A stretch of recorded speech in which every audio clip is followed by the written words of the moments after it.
So it is deadline day, and to state the obvious, it's literally Congress's job to fund the federal government. So it goes without saying that Congress, with the help of the White House right now, is not doing its job, since they are now barreling toward a shutdown if they can't agree on a spending deal by midnight tonight. This would be the first shutdown since December of 2018. That one lasted 35 days, making it the longest government shutdown in more than 4 decades. We can talk about the politics of all of this for hours. It's clearly all politics, but let's break down what a shutdown tangibly means for, well, you and millions of Americans. First off, hundreds of thousands of federal workers do now face the threat of mass layoffs by the Trump administration. We haven't seen that during any recent shutdowns. Members of the military would be forced to work without pay over the duration of a shutdown, and not to mention the hundreds of thousands of employees who will likely be furloughed from the federal government and not paid until this thing is over.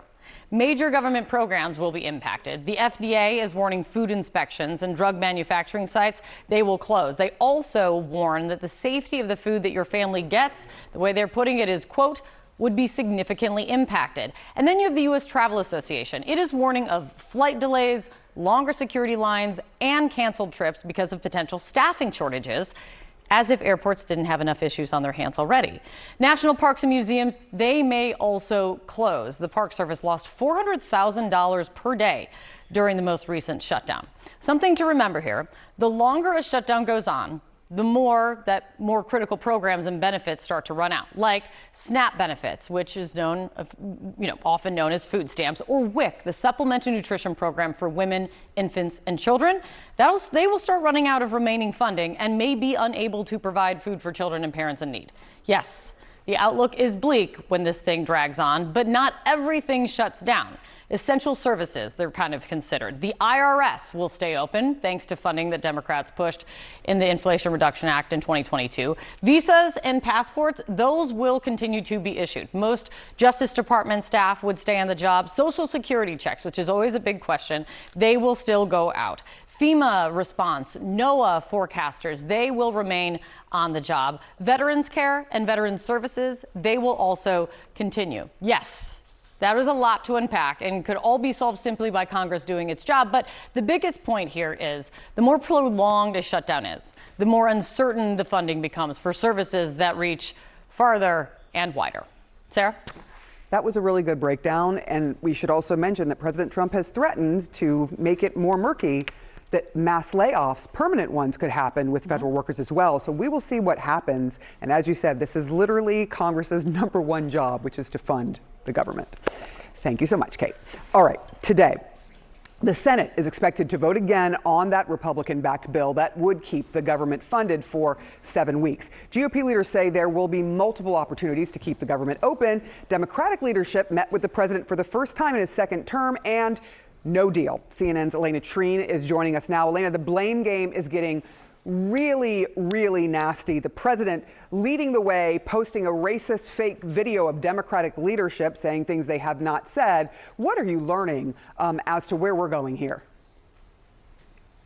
Yeah, I mean, if that video is not a sense, Sarah, of just how far apart the two sides are, I don't know what is. I mean, look, I think what happened yesterday, the president finally saying that he would meet with congressional leaders, specifically, of course, the Democratic leadership in the House and the Senate, was a way for them to try to show really what their message is, what they're trying to communicate to the Americans, which is we are willing to negotiate, but not with the threat of a government shutdown looming over us. And that really was the message we heard when they left. Clearly, the meeting yesterday at the White House did not go well. We heard from Republican leadership, including the vice president, trying to describe what Democrats are doing in their eyes as hostage taking. Listen to how the vice president put it. You don't put a gun to the American people's head and say, unless you do exactly what Senate and House Democrats want you to do, we're going to shut down your government. I think we're headed to a shutdown because the Democrats won't do the right thing. I hope they change their mind, but we're going to see.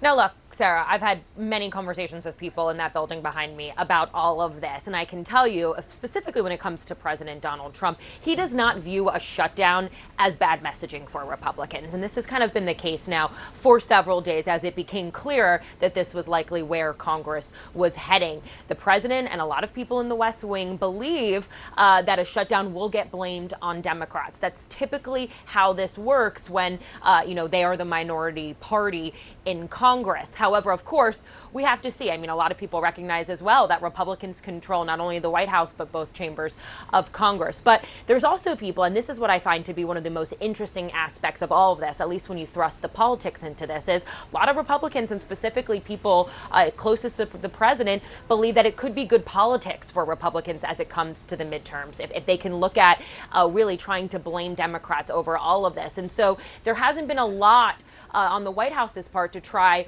to change things. Yes, they want to avoid a government shutdown, they argue, but they also recognize it could politically benefit them in the long run. Of course, we have to see whether or not that's actually the case when the shutdown is likely to happen in less than 17 hours from now. Right, and how it impacts the economy as a whole as well. We will see what happens. A lot to unpack there. Elena Treen, thank you so much. John? All right, here now, Senator Jeff Merkley, a Democrat from Oregon. He is the ranking member of the Senate Budget Committee. Senator, thanks for being with us. What's the latest you hear from your leadership about the negotiations? Any chance that a shutdown is avoided at midnight? Well, there's always a chance for a temporary reprieve of some sort, but here is the framework. The Republicans passed this big, ugly betrayal of a bill that does enormous damage to American families to fund tax breaks for billionaires, and Democrats are saying, hey, we're not going to sign on to more of a families lose, billionaires win agenda. We want an agenda where families thrive and billionaires pay their fair share. And the focal point really has been two things. One is health care, because very, very shortly, folks are going to be facing double-digit increases in insurance, and on those buying on the exchange in Oregon, it'd be a 65% increase, or about $1,300 average per family per year.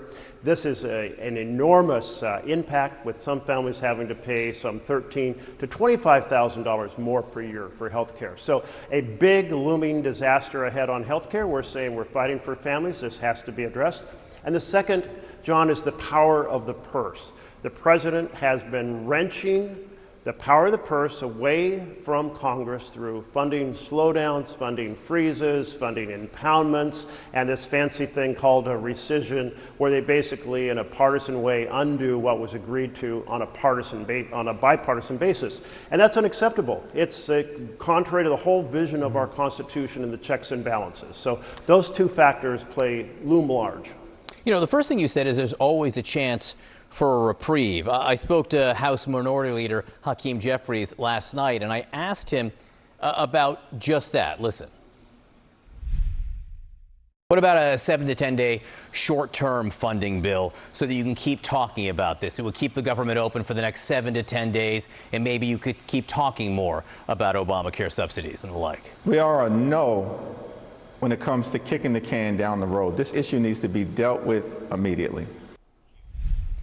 That sounds like a no from the House side on a temporary reprieve. What do you think about that? John, that sounds pretty definitive. But I do think if you were to hear a message from the president saying, we hear you, we are going to start honoring the Constitution on the power of the purse, we're going to work out the details, we hear you on health care, we're not going to inflict this massive damage on the American people.